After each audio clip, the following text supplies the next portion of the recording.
everything so well, that the prospect likes you so much, your product and everything going so good, that they tell you, okay, Nikolai, let's go straight to the payment. And you go for the contract. There is no kind of secondary calls, no kind of scoping, nothing else. It's directly going for the contract and going inside of the deal. Now, the way to do this is avoiding 5 most popular introduction call mistakes in Web3 BD, because I believe that with the right training, with the right business model, everybody can do one call close. So I'm going to show you 5 most popular mistakes that I have seen Web3 BDs are doing, and we're going to talk about how to avoid them. So mistake number 1 is going to be pitching yourself on another sales call. It's when somebody books you on your calendar link, you don't know the person, and then you show up to the call, you think that you can sell them on something, and then suddenly they start selling you on their product or service. I've never seen this thing work out. Like, it's in my experience, I tried to do that. It didn't really work out. So I would say that it's not worth of your time. If you are in a situation where you booked a call and you want to sell somebody on something and they start pitching you on something, stop them, or tell them in the beginning that the agenda for this call, like what are you actually discussing, and ask for the permission to pitch on their service if you book this meeting without their permission.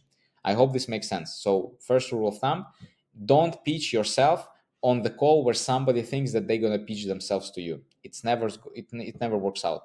Second one, not preparing for the call. Like, you need to know, who do you meet, what role are they doing, like how many people are they working with, are they managerial or are they entry level, what kind of responsibilities are there, how to talk with them, what kind of psychology, like what kind of portrait can you build about this person, how, like, this all these things you need to know beforehand. And it's very easy to do if you just go and you look at the personal LinkedIn or on the person's Twitter.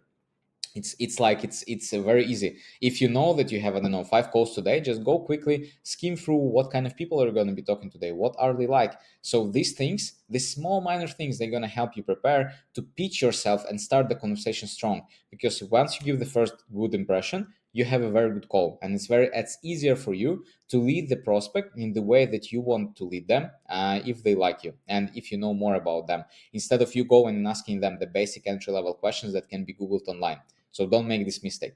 Third mistake is compromising on good discovery in favor of the demo.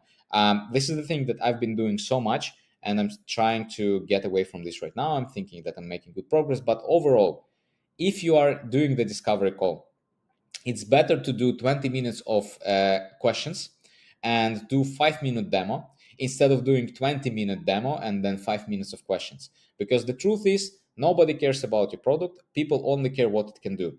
And you cannot pitch it in the way to showcase that it can do and it can bring the value for those people if you don't know what they need. And the only way for you to learn what they need is asking good questions. So people, please don't spend time pitching your demo. Spend time asking, understanding what is the pain that they are trying to solve. Why now? What is this pain? What is it causing? And etc. etc. etc. I have like a questioning framework on my YouTube channel. I think it's gonna be like one of the first pinned videos. Check it out. It's like the most important video on my channel. Like, everything else is very good, but if you don't know how to do introduction, if you don't know what kind of questions to ask, you won't have a one call close. So please be sure to show them the good questioning, and good demo, it can be short. In the worst case scenario, you can even do the whole first call for questions and then send the demo for your prospect as a video, like 5-7 minute video. They're gonna like it, they're gonna watch it, and you're not gonna waste time, but you're gonna know what to sell this prospect on. Third mistake is asking bullshit discovery question, which is tied to the third one and to the second one. So when you show up to the call, ask people something interesting. Don't ask them about something they won't like or something very generic or etc. etc. Your questions should be smart in the way that they should be interesting to answer to, and they should give you some kind of an insight. So an example of a good question would be, so if you like everything on this kind of call, what kind of next steps are we going to have? Or for example, who is typically involved in making decision on buying the software like us, or like doing integration like this in your company? These questions, they give you more information, but asking them, like, so what's your business model, who is your type of I mean, this is different ways of doing things. But the most important rule of thumb that you need to understand: every question you ask should move you closer either to understanding their pain or to moving them forward. And most often, understanding their pain and moving them forward is going to be like the similar things. So understand their situation, understand their pain, and then ask the questions to understand how to move forward with them. Because, for example, You can do all the best questions in the beginning, but then if your last question is like, so what's your budget? And they tell you, sorry, we actually can't afford your tool. This means that you wasted 20 minutes of your time asking very good questions to the prospect that cannot buy. So in these situations, you should ask the budget questions in the beginning and then only do then like the good discovery. But that's all the nuances. And then the last mistake, going too much into details. Like I did. Actually, I think I felt that I went too much into details on the first question. So don't go too much into the details. Stay sharp on the point.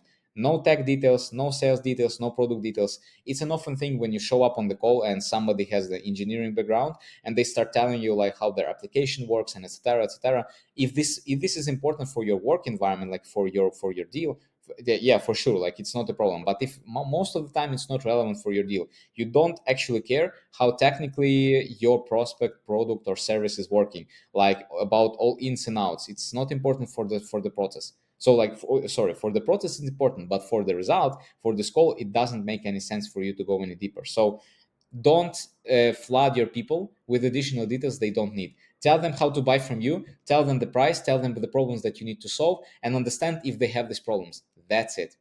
All right, guys.